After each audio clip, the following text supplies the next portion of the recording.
हैं। किन्हीं का भाव है कि गुरु की पहचान क्या है। सुनिए बहुत ध्यान से। जिनकी उपस्थिति, जिनका केवल दर्शन, जिनकी केवल बैठने की आकृति देखने मात्र से आपके संशय समाधिस्थ हो जाते हो, संशयों का समाधान हो जाता हो, समझ जाना यही गुरु हैं। जिनकी उपस्थिति। अच्छा, इसमें भी दो बात होती हैं। कई बार क्या होता है कि गुरु, आजकल जो गुरु बन गए हैं सब जगह, सबको प्रणाम है, सबको वंदन है। भक्तमाल जी कहती हैं किसी का भी अपमान मत करो, चाहे वो आडंबरी कर रहा हो फिर भी उसको प्रणाम करो। पर फिर भी आजकल क्या है कि प्रभावशाली गुरु बहुत ज्यादा हो गए हैं, जो केवल अपना प्रभाव दिखाते हैं पर स्वभाव से उनके अंदर कुछ नहीं। अब ये विवेक आपका होना चाहिए कि आप उसके प्रभाव से तो नहीं रीझ रहे, प्रभाव से नहीं रीझना है, प्रभाव नहीं, स्वभाव विशेष होना चाहिए। परंतु गुरु कौन, लिख लीजिएगा, 2-3 पॉइंट हैं। गुरु वही जो हरि से मिलावे, जिसके जीवन में आने के बाद आपका भजन पहले से दुगना हो जाए, समझ जाना वही गुरु है। जिसके जीवन में आने के बाद वृंदावन पहले से अति प्रिय लगने लग जाए, समझ जाना वही गुरु है। जिसके वचनामृत जीवन में आने के बाद अब सबसे दोष दृष्टि नष्ट हो जाए, सब में गुण ही गुण दिखने लग जाए, समझ जाना यही गुरु है। जिसके जीवन में आने के बाद आपके चित्त से जो दोष आप इतने वर्षों में भी नष्ट नहीं कर पाए, अब धीरे धीरे वो दोष नष्ट होने लग जाए, समझ जाना ये गुरु है। तो गुरु वही जो हरि सो मिलावे, गुरु वही जो सद्मार्ग दिखावे, और अंतिम बात, गुरु वही जो सब छुड़वा के वृंदावन बसा दे, वही गुरु है।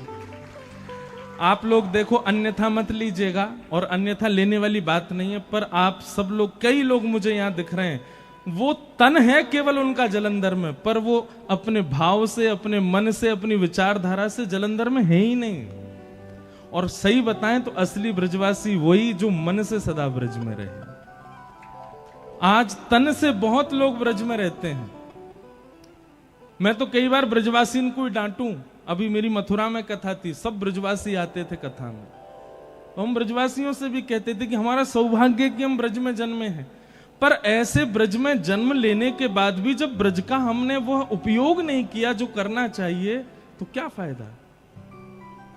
एक हमने कीर्तन बनाया ना, मंगला उठ यमुना तट जाओ, श्री राधा वल्लभ के दर्शन पाऊं, कृपा अभिलाषी जी राधिका रानी जी, हो सुन लो अर्ज हमारी हमारी, रहूं ब्रज रज को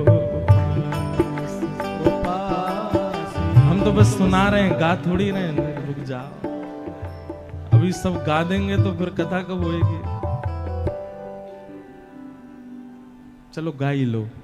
राधिका रानी जी, वृषभानु दुलारी जी, राधिका रानी जी, वृषभानु दुलारी जी, हो सुन लो अर्ज हमारी हमारी, रहूं ब्रज रज को पास, रहूं ब्रज रज को। ये इस पंक्ति में हमने 3 भाव लिखे हैं। इन 3 बातों का अगर आपने वृंदावन में पालन कर लिया ना, तो समझ जाना यही असली ब्रजवास है। सबसे पहला, वृंदावन में जाने के बाद में प्रयास करो कि आप 3:30 पौने 4 बजे तो अपना बिस्तर छोड़ दो। सुबह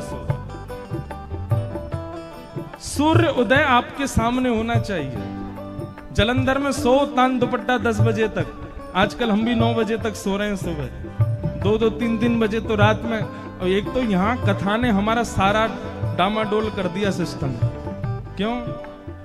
10 बजे तो कथा पूरी होती है। और कहाँ और जगह कथाओं में नियम होता है कि 8:30 बजे तो प्रसाद पा करके 10 बजे तक तो बिस्तर पे होते हैं। अब यहाँ तो हम भोजन भी पहले ही कर आते, शाम को कुछ खाते भी नहीं जाके। तो यहाँ तो पंजाब है भैया, सूर्यास्त पंजाब मस्त। अब वो बात अलग है, कई लोग कुछ और चीजों में मस्त होते हैं, पर हम सब तो महाराज भक्ति में मस्त हो रहे हैं। तो सबसे पहला, मंगला उठ यमुना तट जाऊं, मंगला उठ यमुना तट जाऊं, हे मंगला उठ यमुना तट जाऊं,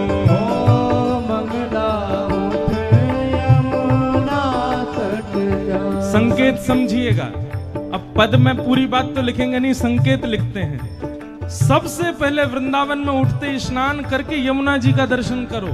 राधा रमण, राधा वल्लभ, जहां भी आपके मंगला का समय, उससे पहले पहले यमुना जी को प्रणाम करके आओ। और यमुना जी के दर्शन करने के बाद मंगला दर्शन सबसे श्रेष्ठ हमारे श्री राधा वल्लभ जी का।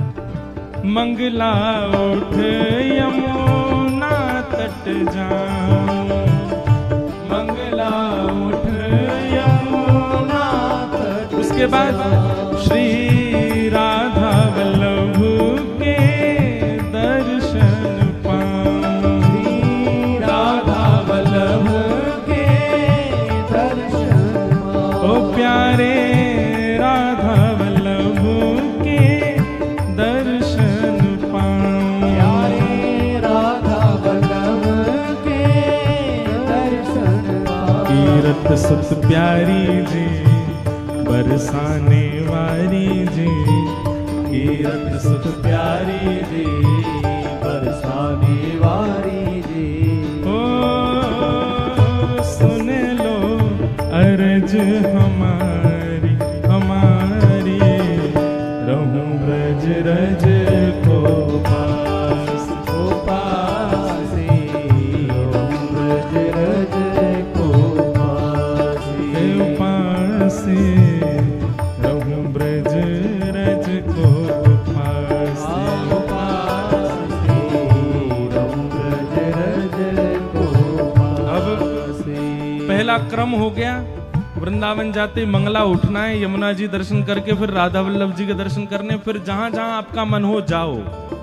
उसके बाद दूसरी क्रिया जो बहुत इंपॉर्टेंट है ब्रज में, वो क्या करनी है? ब्रजवासिन के मधुकर पाऊं, ब्रजवासिन के मधुकर पाऊं। इतने लोग बैठे हैं, कितने ने आज तक ब्रजवासिन की मधुकरी पाई है? हाथ उठा, झूठ मत बोलिए।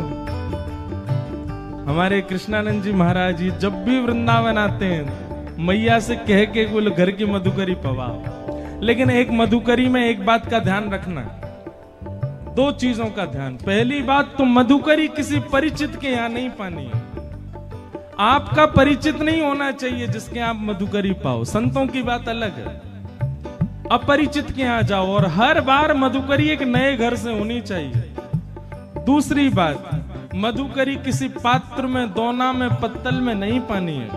अंजलि, दोनों हाथ एक करो, जितना आ सके इसमें ग्रहण करो। ये 2 क्रिया है भैया। पूरी दुनिया में 1000 माला करने का जो फल मिलेगा, 100 यज्ञ करने का जो फल मिलेगा, वो ब्रजवासी के यहाँ की टूक प्रसादी मधुकरी पाने से मिल जाएगा। और भैया हमें फल नहीं चाहिए, हमें तो श्याम सुंदर चाहिए। आप मधुकरी पाकर के वृंदावन में एक बार रहो तो सही, स्वप्न में ही सही, ठाकुर जी दिखेंगे जरूर। मधुकरी की है। आज कितने संत जन वृंदावन में मधुकरी पर रहते हैं। ब्रजवासिन के मधुकरी पाऊं, ब्रजवासिन के मधुकरी पाऊं, ओ प्यारे राधा रमण संग नैन लगाऊं, राधा रमण संग नैन लगाऊं, ओ प्यारे राधा रमण संग नैन लगाऊं, प्यारे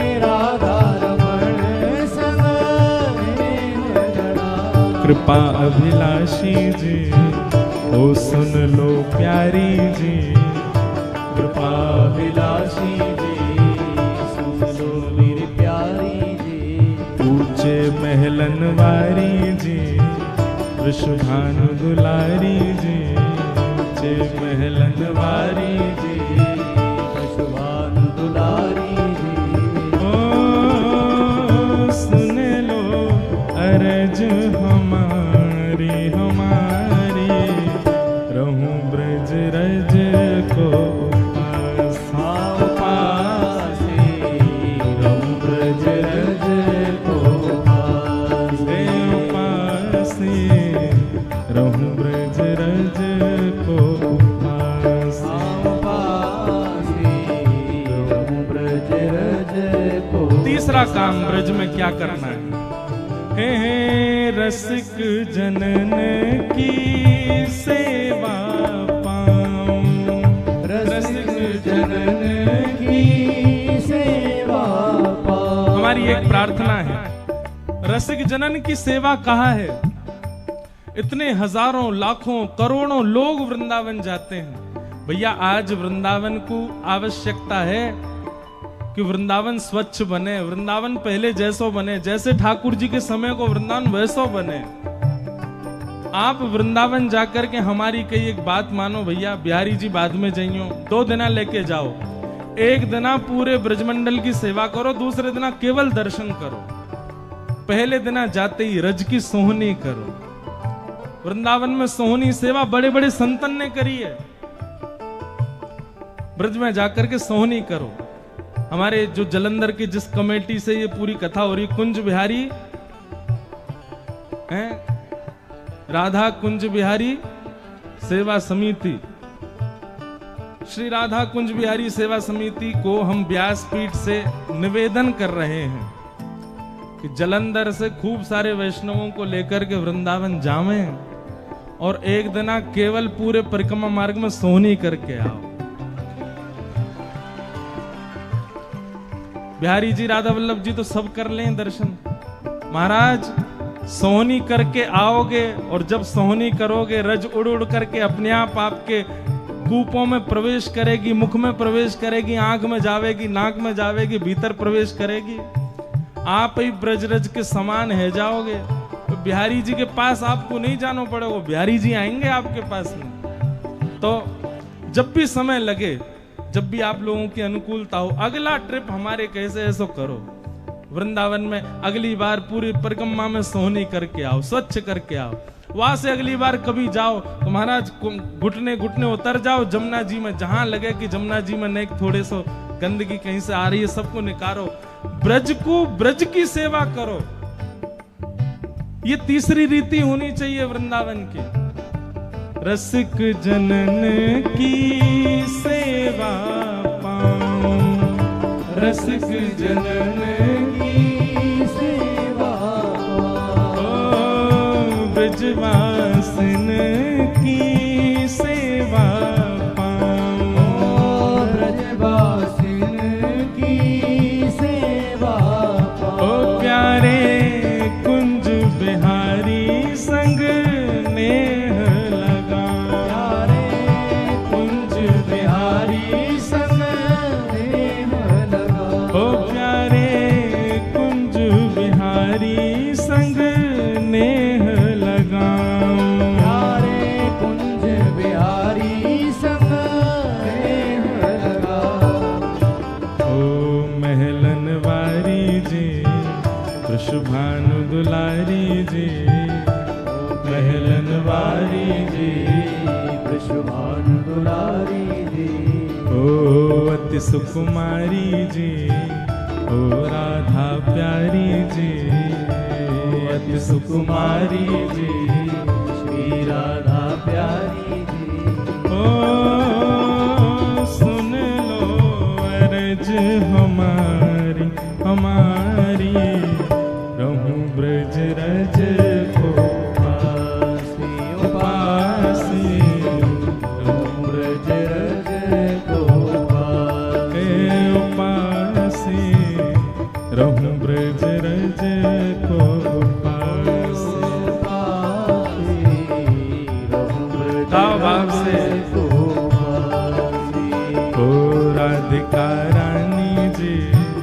वृषभानु दुलारी जी, राधिका रानी जी, वृषभानु दुलारी जी। ओ सुन लो अर्ज हमारी हमारी, रहूं ब्रज रज को पास। ओ पासी, रहूं ब्रज रज को पास। ओ पासी, रहूं ब्रज रज को पास। है उपासी, रहूं ब्रज रज को पास। तो गुरु वही जो सब छोड़ वृंदावन में बसा दे। चाहे तन से आप कहीं भी रहो, पर मन में, बुद्धि में, चिंतन में सदा वृंदावन बना रहे, समझो वही गुरु है। इस पद में अंतिम पंक्ति और लिखी हमने एक, क्योंकि हम अपने पद में प्रयास करते हैं अंतिम पंक्ति में श्री गिरधर लाल जी का नाम, क्योंकि वही लिखवाते हैं। तो ब्रज में रह के अभिलाषा क्या है? तो प्रथम हो गया मंगला दर्शन करेंगे, द्वितीय हो गया मधुकरी पाएंगे, तृतीय हो गया रसिक जनों की सेवा, ब्रजवासियों की सेवा करेंगे। इन सब के बदले चाहिए क्या? अरे वृंदावन बस के बाहर बढ़ाओगे वृंदावन को? नहीं नहीं ठाकुर जी। तो फिर अंतिम पंक्ति में लिखा, गोवर्धन पर्वत पे राजो, गोवर्धन पर्वत पर राजो। हमने अनेक संत जनों की वाणियां पढ़ी हैं, अनेक भाव पढ़े हैं, और उन सब से दो निचोड़ निकाले कि श्री प्रिया प्रियतम की नित्य विहार लीला दो जगह पर होती है ज्यादातर ब्रजमंडल में, या तो यमुना जी के तट पर या श्री गिरिराज जी में पर्वत पर। तो हमारी अभिलाषा क्या है? गोवर्धन पर्वत पे राजो, गोवर्धन पर्वत पर। हे श्यामाजू, आप गिरिराज पर्वत पर विराजो, और अकेले नहीं विराजो, तो गिरधर लाल संग दर्श करा दो, गिरधर लाल संग दर्श करा दो। बस ये दर्शन करने के लिए ही हमको ये सब करना है। प्रिया प्रियतम दोनों हमको दिख जाए, बस उसके बाद हमको कुछ नहीं चाहिए। फिर चाहे मैं मर जाऊं बसाकर नैनन में। बोलो वृंदावन बिहारी लाल की। तो आप श्री ने कहा है कि गुरु जी की पहचान कैसे हो? जिसकी उपस्थिति से आपके संशय निवृत्त हो जाते हो, जिसकी आज्ञा पर आपको दो बार सोचना ना पड़ता हो। एक बार आज्ञा हुई तो आपकी यही चिंता है कि आज्ञा पूरी कैसे हो, बस उसी को गुरु मान लीजिए। और जिसकी कृपा से, क्या बता रहा था मैं? गुरु वही जो हरीसों मिलावे, गुरु वही जो वृंदावन में बसा दे, गुरु वही जो सब प्रपंच छुड़ा दे, वो गुरु है। फिर आपने दूसरा भाव लिखा, अगर हमसे वैष्णव अपराध हो जाए तो हमें ठाकुर जी को कैसे मनाएं? हमने इसका एक कई बार कथाओं में कहा है, बहुत ध्यानपूर्वक सुनिए सब लोग, इधर देखो। अगर आपसे कोई वैष्णव अपराध बना है, आपने किसी वैष्णव के प्रति दुर्भाव अपने चित्त में रखा है, तो वैष्णव अपराध का यह प्रतिफल होता है कि ठाकुर जी आपका त्याग कर देते हैं। फल नहीं होता, यह दोष होता है। ठाकुर जी त्याग कर देते हैं, आपका भजन कम होने लग जाएगा, आपका कथाओं में रुचि कम हो जाएगी, वृंदावन जाने पर थोड़ी नीरसता लगने लगेगी। ऐसी सब स्थितियां चित्त में आने लग जाएं तो समझ जाओ कि आपसे कोई वैष्णव अपराध बना है। तो वैष्णव अपराध होने पर एक ही उपाय है, क्या? स्वयं को दंड उत्सव दीजिए। क्या करना है? दंड उत्सव। भक्तमाल जी में कथा आती है, एक रसिक मुरारी जी करके भक्त हुए भगवान के, उनके गुरुदेव ने किया था दंड उत्सव। दंड उत्सव क्या होता है? आप जैसे ही लगे कि अब भजन कम हो रहा है, वृंदावन के प्रति नीरसता आ रही है, कथा में मन नहीं लग रहा है, वैष्णव अब प्रिय नहीं लग रहे हैं, नाम जप में पहले जैसी रुचि नहीं है, तो वैष्णव अपराध बनाए जरूर, तुरंत वृंदावन जाओ और 5 दिन के लिए स्वयं को वहां दंड दीजिए। कैसा दंड देना है? बोले सोहनी करो, रसिक जनों के सन्मुख बैठ करके सबको प्रणाम करो, आंखों के आगे दिखने वाला कोई भी व्यक्ति क्यों ना आ जाए उससे क्षमा मांगो। चाहे वो रिक्शा वाले भैया, भैया हमको क्षमा कर दो, टेम्पो वाले भैया आ जाओ, उनसे बोलो क्षमा कर दो।